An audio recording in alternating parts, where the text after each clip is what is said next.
सिद्धेभ्यः ॐ नमः सिद्धेभ्यः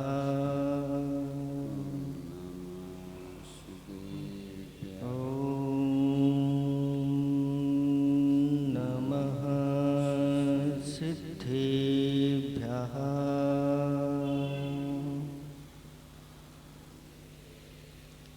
निर्मल जल सामन है जिनका चंदन से है दिव्य वचन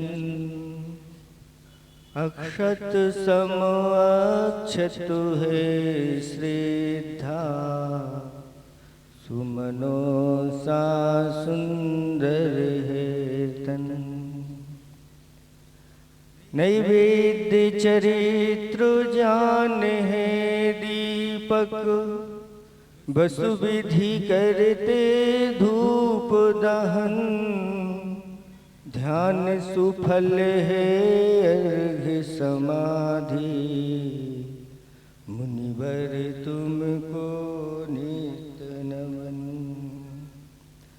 अनर्घ्य पद को पाने गुरुवर मेरा अर्घ समर्पित है एक जीवन क्या सौ सौ जीवन गुरुवर तुम्हें समर्पित है ऋषिवर तुम्हें समर्पित है। देवादिदेव 1008 कैवल्य कमलापति श्री आदिनाथ भगवान की देवादिदेव 1008 चैतन्य चमत्कारी चिंतामणि पारसनाथ भगवान की देवादिदेव 1008 वर्तमान शासन नायक महावीर भगवान की परम पूज्य 108 आचार्य पेवर गुरुवर श्री विद्यासागर जी महामुनिराज की 3 कम 9 करोड़ मुनिराजों की परम पूज्य मुनि श्री विमल सागर जी मुनिराज की समस्त मुनि संघ की धर्म स्नेही भव्यात्माओं कहा है कि झुका दे शीश श्रद्धा से झुका दे शीश श्रद्धा से सोए भाग्य जगते हैं और हो आशीष गुरुवर का तो बिगड़े काम बनते हैं।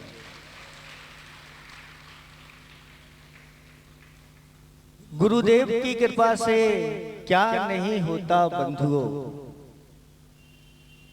गुरुदेव की कृपा से क्या नहीं होता बंधुओं गुरुदेव की कृपा से अचेतन ही नहीं साक्षात चेतन धाम बनते हैं।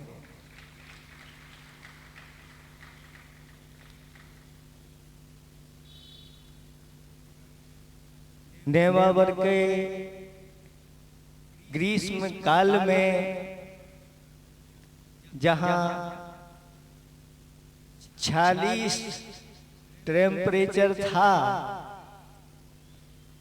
ग्रीष्म काल में आग बरस रही थी और गुरुदेव की कृपा हुई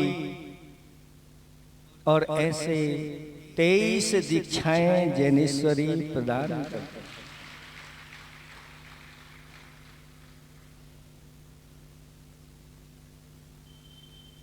ग्रीष्म काल की तपन ऊपर से थी लेकिन अंदर का वैराग्य और ध्यान रूपी अंतरंग से उठने वाली अग्नि और जब दोनों अग्नि मिल जाती हैं तो बहुत आनंद की उत्पत्ति होती है। ऐसे करते करते चातुर्मास निकट आ गया। नेमावर में चातुर्मास की तैयारी हो चुकी थी, कलश आ चुके थे, आषाढ़ शुक्ला ग्यारस का दिन था और आचार्य भगवंत ने पिछी कमंडल दोपहर में क्लास के बाद उठाया और इंदौर की ओर बिहार हो गया। सभी नए नए महाराज थे। रास्ते में मूसलाधार, और उस समय जब मूसलाधार बारिश हो रही थी, गुरुदेव की योगी भक्ति याद आ रही थी। वर्षा काल में नहीं, वर्षा ऋतु में जल की धारा मानो बारों की वर्षा। बस इसी पंक्ति को गुनगुनाते हुए उस मूसलाधार को उस समय लगभग 2-3 घंटे पूरा बिहार 18 किलोमीटर लगभग एक स्थान से दूसरे स्थान पर ऐसी गुरुदेव की कृपा हुई और एक महासंघ इंदौर नगरी में प्रवेश हो गया। और कहां पर?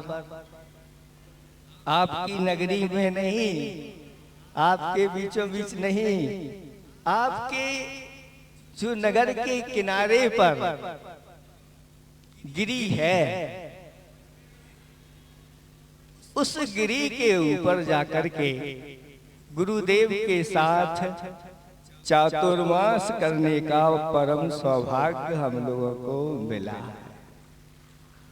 पहला चातुर्मास हमारा आपकी ही नगरी में हुआ। और कहते हैं जब पहला चातुर्मास कभी भुलाया नहीं जाता, एक एक क्षण वो याद रहते हैं कहां पर किस प्रकार से हुआ। और उस समय सभी इंदौर वासियों ने अच्छे तरह से पूरे संघ की सेवा भैयावृत्ति करते हुए महापुण्य का संचय किया। उस समय क्या था इंदौर? अब 24 वर्ष पूर्ण होने को है और कहां से कहां पहुंच गया है। ये था ही नहीं, नाम तो था उस समय। ये सब आए नहीं थे इधर, इस एरिया में गुरुदेव आए नहीं थे। शुरुआत तो हो गई थी, मंदिर नहीं होगा और कुछ भूमिका उस समय। सुनो, यहाँ के जो आपके कौन भैया सुरेश है ना, बड़े सुरेश मलैया, उनके भी हम लोगों के साथ केस लॉन्च हो गए थे। लेकिन इस रत्नात्रय को प्राप्त करने के लिए बहुत पुण्य चाहिए। अंतराय कर्म उनका ऐसा आया। एक के और हुए थे, वो भी यही के भैया थे आप लोगों के, अजित भैया सो रही है ना, उनके भी केस लॉन्च हो चुके थे। लेकिन केस लॉन्च होने के बाद भी कब क्या कहां गाड़ी रुक जाए कह नहीं, बहुत दुर्लभ है। ये इंदौर महानगर है। उस महानगर में भी नगर हैं। कोई कहता है महाराज उदयनगर चलो, कोई कहता है विजयनगर चलो। अनेक प्रकार के महानगर वही कहलाता है जिसमें अनेक नगर समाहित हो जाते हैं, ऐसे महानगर कहलाते हैं। और ऐसे महानगरों में उत्तुंग जिनालय बने हों और ऐसे जिनालयों में ऐसे महान गुरुदेव के द्वारा प्रतिष्ठा हुई हो, ऐसी महानगरी में देव लोग भी अवतार लेने के लिए लालायित हो जाते हैं। शास्त्रों में वर्णन आया है कि ऐसी नगरी, जिस नगरी में ऐसे उत्तुंग जनालय हैं और वह देवगण इस नगरी में वो हम पहुंचे इस प्रकार की भावना लेकर के तैयार रहते हैं। अब कितने जिनालय आपके यहाँ हो गए हैं? शतक तो पार हो गया है और अर्धशतक और होने वाला है। हो गया है या होने वाला है। उस समय जब आचार्य भगवंत का चतुर्मास हुआ था, उसके बाद फिर पुनः इंदौर वालों को एक चतुर्मास और गुरुदेव का। उस चतुर्मास के पहले आप लोगों ने जो गुरुदेव के सानिध्य में पंच कल्याणक किए थे, वह अद्भुत अतिशयकारी वह पंच कल्याणक हुआ था। कितने कॉलोनी के 13 तो उसमें हो गए और लोगों की भी भावनाएं जुड़ी थी, वो नहीं हो पाए। उसके बाद गुरुदेव के जहां जहां चरण पड़े वहां भी अब जिनालय बन करके तैयार हैं और वो गुरुदेव के पास अपनी भावना लेकर के पहुंचे। हम लोगों के पास भावना लेकर के पहुंचे। निर्वाणा वाले, तुलसी नगर वाले, उसी का ये परिणाम है कि गुरुदेव की कृपा फिर आप लोगों के ऊपर हो गई। उनकी कृपा से बहुत जल्दी अभी चतुर्मास मिला था। उसके बाद फिर पुनः आप लोगों को मुनिराजों का समागम मिल गया। मुनिराजों का समागम बहुत दुर्लभ मिलता है। उस समय जब पढ़ते थे, एक श्लोक अभी भी याद है। शैले शैले ना माणिक्यम मौकितम ना गजे गजे साधु ना ही सर्वत्र चंदनम ना बने बने। ये बचपन में स्कूल में ये नीति श्लोक बहुत अच्छा लगता था। उसमें जब साधु का नाम आता था तो बहुत अच्छा लगता था। अब जब साधु हम बन गए तब पता चला कि क्यों अच्छा लगता था। इसलिए अच्छा लगता था कि अंतरंग में बैठी हुई आत्मा भी एक दिन साधु बनना चाहती थी और उसी के परिणाम कि प्रत्येक पर्वत पर माणिक्य नहीं पाए जाते, प्रत्येक वन में चंदन नहीं पाए जाते, प्रत्येक गज में मुक्ता नहीं पाए जाते। उसी प्रकार प्रत्येक नगर में साधु नहीं पाए जाते। जिनका विशेष पुण्योदय में आता है उनको ही इस प्रकार के साधुओं की संगति मिलती। क्योंकि थोड़ी भी साधु की संगति बहुत बड़े फल को देने वाली है। एक छोटी सी कथा सुना करके संक्षेप में सुनाएंगे। ऐसे ही मालवा, ये देश की बात है, प्राकृत की वो कथा है। उज्जैनी नगरी उस समय महानगरी में उसकी गिनती आती थी और वहां पर एक सेठ रहता था जिसका नाम नागदत्त था। अपार उसके पास संपदा थी और उस संपदा के बारे में वह विचार करता है कि क्यों ना नगर के मुख्य हृदय स्थल पर एक विशाल आलीशान अट्टालिका मेरी हो। जैसे इंदौर में विशाल विशाल अट्टालिकाएं कितने मंजिल की तैयार हो गई हैं आप लोगों की। आप लोगों को बहुत बड़ी शिक्षा देने वाली ये कथा है। और मन में आया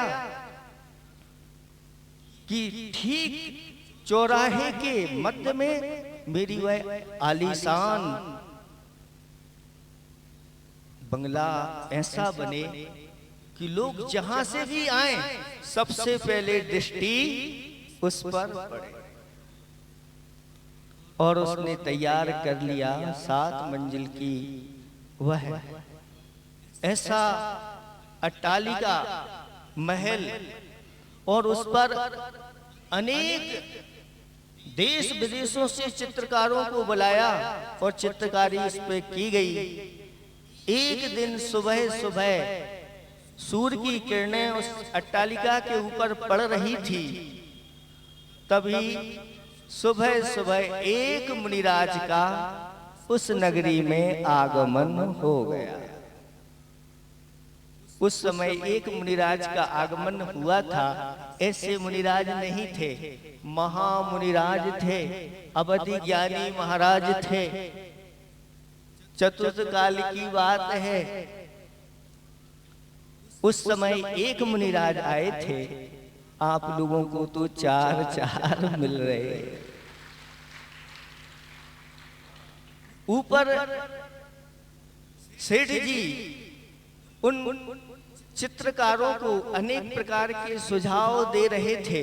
इतने में मुनिराज का वहीं से निकलना हुआ और मुनिराज की भी दृष्टि ऊपर उठ गई और वहीं से सेठ जी ने उन महाराज को नमोस्तु किया।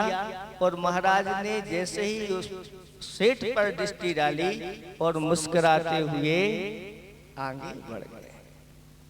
सेठ जी विचार करते हैं कि महाराज ने मुझे देखा और मुस्कुरा दिया। महाराज जी और हमारी कोई पहचान तो है नहीं, फिर महाराज ने मुस्कुराया क्यों? इसमें कुछ ना कुछ तो रहस्य है। फिर महाराज विहार करते हुए एक जिनालय में जाकर के वंदना करके, और जब आहार चर्या का समय हुआ मुद्रा बना करके निकल रहे थे। सेठ जी वहीं पर खड़े हुए हैं। वहीं पर सेठानी को जब पता चला कि मुनिराज नगर में पधारे हैं, कलसा लेकर के पड़गढ़न के लिए आ जाती है। सेठ जी तो ये काम करते नहीं थे। सेठ जी इन कार्यों से बहुत दूर थे। अपने बालक को गोदी में लिए हुए और खिला रहे थे, और उधर बाजू में सेठानी और उनका जो भी साथ में परिवार था मुनिराज का पड़गहन। सेठ जी के निकट से जैसे ही महाराज निकलते हैं, और जो बालक था उस बालक ने उसी समय कुछ कर दिया। सेठ जी के कपड़े गीले गीले हो गए, फिर भी सेठ जी बड़े प्यार से उस बालक को खिला रहे। इस दृश्य को देखकर मुनिराज ने फिर मुस्कुरा दिया और आगे बढ़ गए। महाराज का पड़गाहन हो गया। अच्छी तरह से आहार महाराज के हुए। आहार करने के बाद पुनः बसतिका में चले गए और सामयिक करने के बाद दोपहर में सभी जिनालयों के दर्शन करने के लिए मुनिराज का फिर निकलना हो गया। और जब दोपहर होते हैं तो आप लोगों के क्या हो जाते हैं? प्रतिष्ठान, दुकानें खुल जाती हैं। सेठ जी की भी दुकान खुल गई थी और सेठ जी दुकान पर बैठ करके ग्राहकी कर रहे थे। इतने में एक दृश्य सामने आया। दूर से मुनिराज आ रहे थे। आगे आगे एक कसाई एक बकरे को लेकर के वहीं से निकला, और जैसे ही उस बकरे ने सेठ जी को देखा और कसाई के हाथ से छूट करके वह दुकान में घुस गया। और दुकान में जैसे ही प्रवेश किया और सेठ जी के इर्द गिर्द वह घूमने लग गया। सेठ जी ने उसको भगाने का प्रयास किया लेकिन वह भागने के लिए तैयार नहीं है। इतने में कसाई कहता है कि सेठ जी ये बकरा आपसे कुछ न कुछ संबंध रखता है और आप इसको खरीद लीजिए, ये यहाँ से जाना नहीं चाहता। सेठ जी ने कहा कैसे नहीं जाता है, और एक डंडा उठाया और 2-3 डंडे उसको मारे और वह में करता हुआ बाहर निकल गया। इधर से मुनिराज का निकलना हुआ और इस दृश्य को भी महाराज ने देख लिया और देख करके फिर मुस्कुरा दिया। कितनी बार हो गया? एक बार की बात हो तो माफ भी कर दे खुदा। प्रभु अब 3 बार हो गया तो उसको लगा कि अब तो महाराज से इस राज का खुलासा होना चाहिए, और अपनी दुकान छोड़ करके पीछे पीछे महाराज के हो गया। और महाराज जैसे ही एक चिनालय में पहुंचते हैं, वहां के दर्शन करते हैं, और दर्शन करने के बाद वहां के श्रावक गण महाराज से निवेदन करते हैं, महाराज कुछ धर्मोपदेश हमारे लिए सुनाए। महाराज जी का धर्मोपदेश होता है, और धर्मोपदेश होने के बाद सेठ जी के अंदर तो उथल पुथल चल रही थी, और बोलते हैं महाराज मैं आपसे कुछ जानना चाहता हूं। महाराज तो पहले से सब जानते थे। महाराज कहते हैं क्या जानना चाहते हो? महाराज जब आप सुबह सुबह आए थे तब भी मुस्कुराए थे, और जब आहारचर्या को आए थे तब भी मुस्कुराए थे, और दोपहर में दुकान खुली हुई थी उस समय भी मुस्कुराए थे। मैं इन सब रहस्यों को जानना चाहता हूं। महाराज कहते हैं सुनो, मैं तुम्हें सुनाता हूं।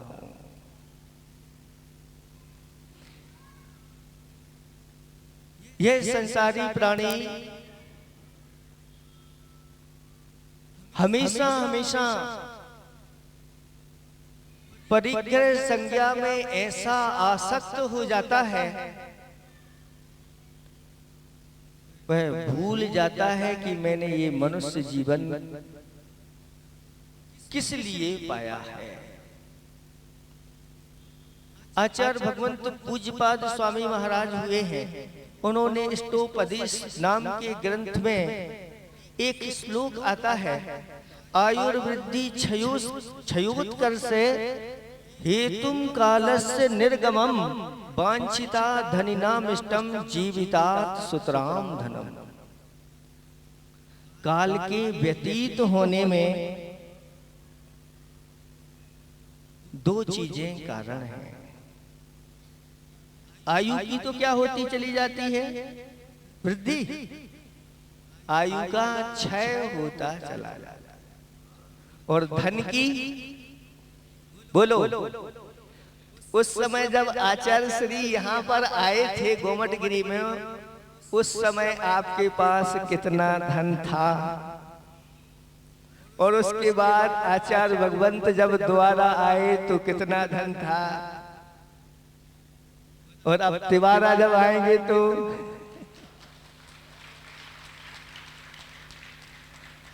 धन की वृद्धि होती चली जाती है। यहाँ तक कि आचार्य भगवंत ये कहते हैं कि अगर इस व्यक्ति ने अपने धन को बैंक में एफडी बनवा करके रख दी है तो 10 वर्ष में कितना हो जाता है? दूना हो जाता है। जैसे आपने 50 वर्ष में 1 करोड़ रुपया जमा कर दिया,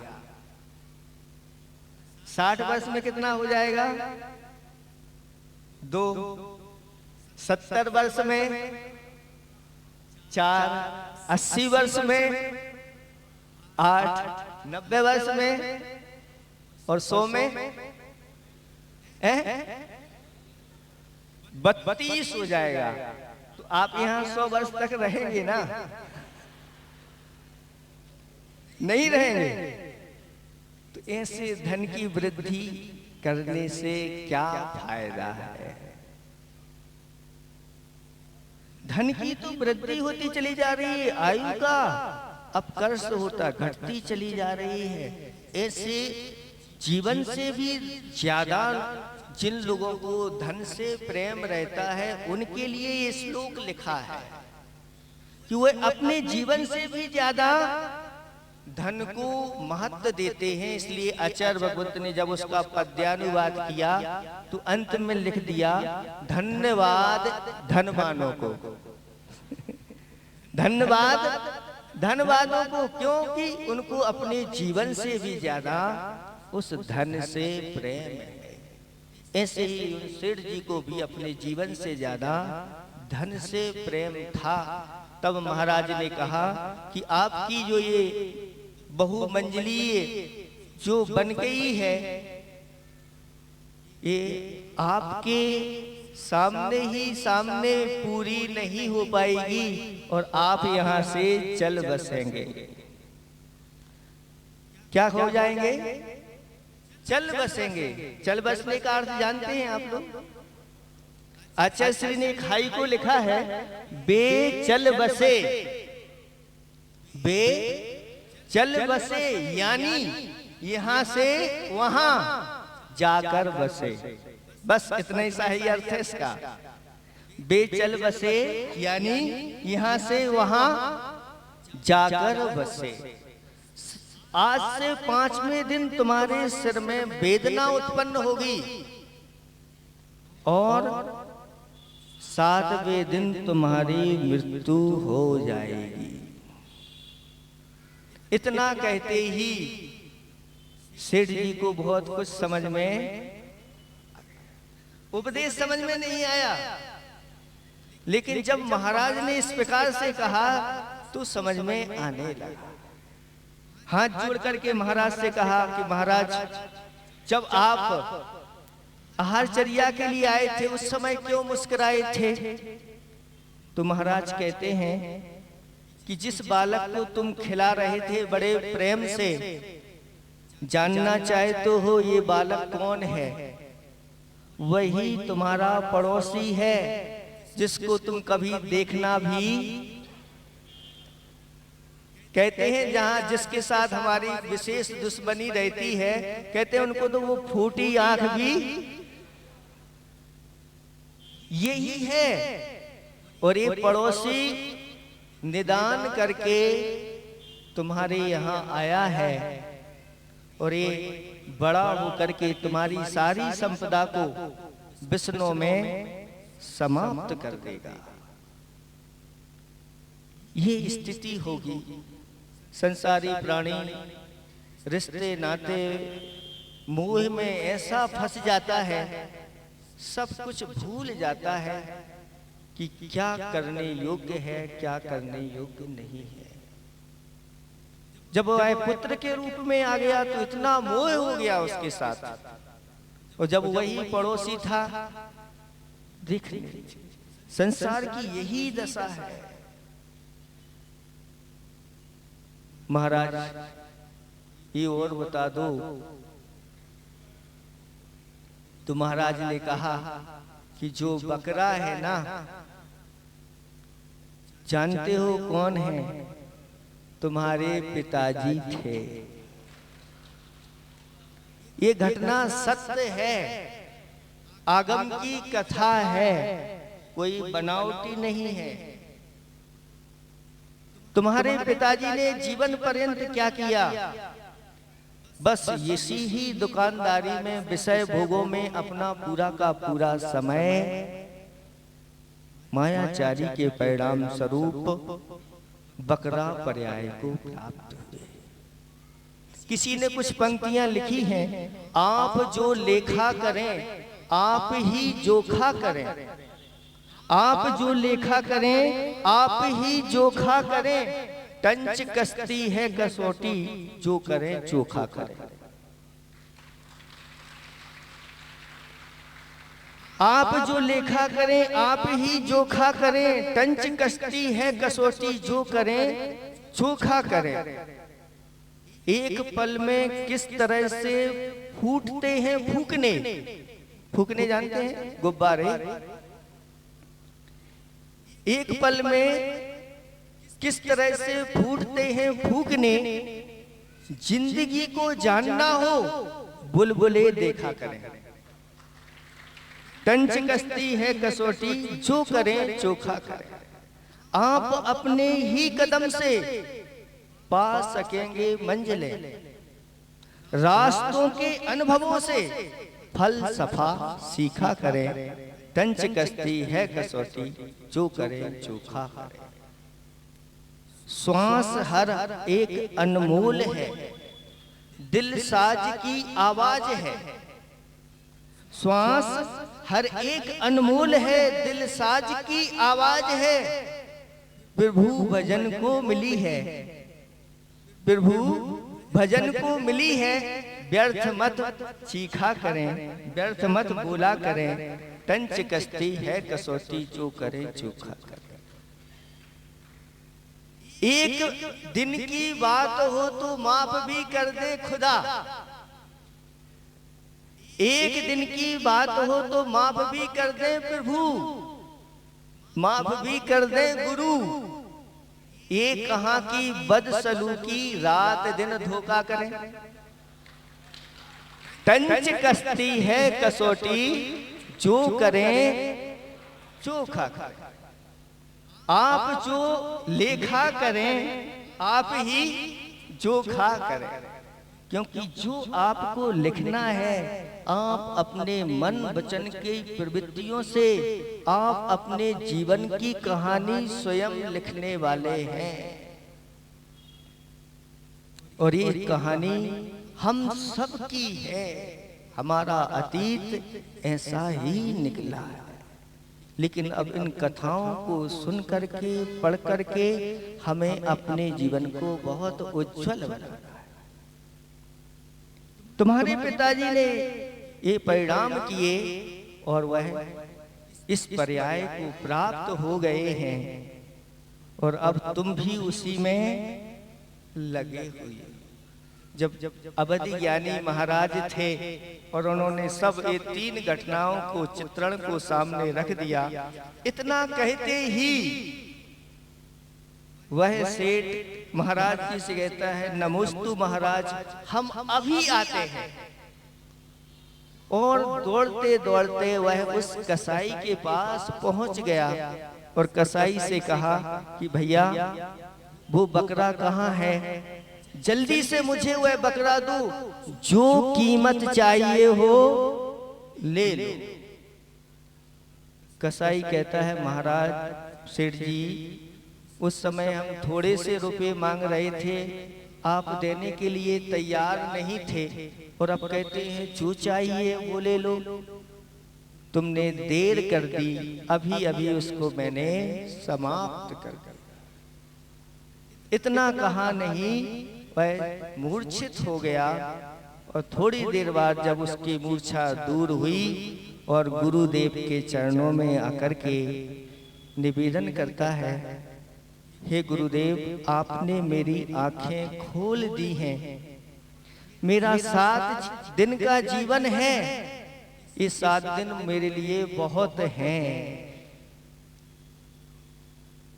मृत्यु के एक अंतर्मुहूर्त पहले भी किसी की अगर आंखें खुल जाएं, ज्ञान चक्षु जागृत हो जाएं, तो भी वह कल्याण कर लेता है। मुझे तो 7 दिन मिले हैं, आप मुझे अच्छी तरह से उपदेश दे करके दिगंबर मुद्रा को प्रदान कर। और महाराज ने 12 भावना का चित्रण उन सेठ जी के सामने रख दिया। उठो चेतन तुम निदिया से, जगत का ख्वाब धोखा है, नहीं टिक पाएगा ज्यादा, ये शीशों का झरोका है। नहीं जब खाल अपनी भी, तो फिर ये खोली अपनी क्या, खोल पर ममता की खोलें। ये जग तो खाली खोखा है, लोग बजाते रहते हैं, उसमें से कुछ निकलता रहता है, लेकिन जीवन का कोई भरोसा नहीं। मौत कब सामने आकर के खड़ी हो जाए, क्योंकि जो जन्म लेता है उसकी मृत्यु निश्चित होती है। मौत के साथ ही जन्म होता है। मौत के इसीलिए लिखा है, मौत लिए साथ जन्मा तू, सजा काटे बुढ़ापे की, निकल बाहर सलाखों से, तुझे तूने ही रोका है। उठो चेतन, तुमने दिया से जगत का ख्वाब तो। ऐसे जब 12 भावना का चित्रण सामने रखा और निवेदन कर दिया, और गुरु महाराज ने दीक्षा प्रदान कर दी, वहीं पर केस लॉन्च हो गए, वापस घर नहीं गए। और दीक्षा धारण करते ही उन्होंने उन मुनिराज से निवेदन कर दिया कि हे गुरु महाराज, अब मुझे आप सल्लेखना प्रदान करें। आहारचर्या करने की अब मुझे कोई जरूरत नहीं, क्योंकि आपने मेरी आंखें खोल दी हैं। 7 दिन हैं और उन्होंने आजीवन चारों प्रकार के अन्न जल का त्याग कर दिया। 5वें दिन उन मुनिराज के सिर में तीव्र पूर्व के कर्म के कारण से ऐसा सूल उत्पन्न हुआ, लेकिन उस सूल को भी फूल समझ करके समता के साथ उन्होंने सहन किया। और 7वें दिन सब कुछ त्याग करते हुए और समता भाव धारण करते हुए अंत में समाधि को प्राप्त हो गए, और जाकर के स्वर्ग में दिव्य रिद्धि को धारण करने वाले देवों का वैभव उन्होंने प्राप्त कर लिया। देवगण हाथ जोड़े खड़े हुए हैं, ये सारा वैभव आपका है। नीचे का वैभव तो बहुत अल्प था, 0 था, वहां तो हैलोजन भी फैल है। क्या नहीं होता वहां पर स्वर्गों में, रत्नों के महल रहते हैं। और यहाँ सीमेंट कंक्रीट में ही हम ऐसे उलझे हुए हैं कि उससे निकलना, जो इसमें उलझ जाएगा उसके लिए वो देखने को दृश्य नहीं मिलेगा, और जो सुलझ जाएगा वो सब कुछ पाएगा। इसलिए एक घड़ी आदि की भी आग भैया साधु संगति हरे कोटि अपराध। एक दिन की संगति में इतना बड़ा कल्याण कर लिया है। अभी महाराज ने घोषणा कर दी कि आपको तो अब इतने महीने मिलने वाले हैं, कोई भरोसा नहीं हमारे गुरुदेव का।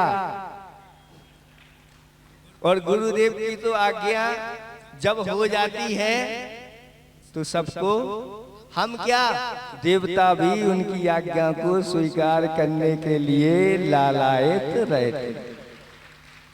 इसलिए जितने दिन आप लोगों को मिल रहे हैं, उस सेठ ने तो एक दिन में अपना कल्याण कर लिया था। आप लोगों तो गुरुदेव का इतना सानिध्य मिला है, अपन को ऐसी गलती नहीं करना है। उसके पहले अपन को चेतना है। समय समय पर आप लोगों को ऐसा उपदेश मिलता रहेगा, आप लोग उसका पान करते रहेंगे। समय आपका बहुत हो गया, ज्यादा समय ले लिया। इतने जल्दी हम लोगों को आना नहीं था, थोड़ा लेट होना था, लेकिन कारणवशात जो पंच कल्याणक के महापात्रों की जो बोलियां थी वो जल्दी आपकी डेट आपको मिल गई, इसलिए हम लोगों ने जल्दी वहां से विहार कर दिया। आपका पुण्य भी जल्दी आ गया, ये कहते हैं। आप लोगों ने भावना बना ली और यह महान पुण्य उपार्जन का फिर साधन आपको मिलने जा रहा है। आप सब लोग अच्छी तरह से इसको छोड़ना नहीं और अपने जीवन में ऐसे ही महान पुण्य का संचय करना, जिसके माध्यम से आगामी भव में हम सबके क्या हो जाएं, हैं? अभी भगवान के पंच कल्याणक करेंगे, आगामी भाव में हम सबके पंच कल्याणक हो जाएं। अहिंसा परमो धर्म की। बोले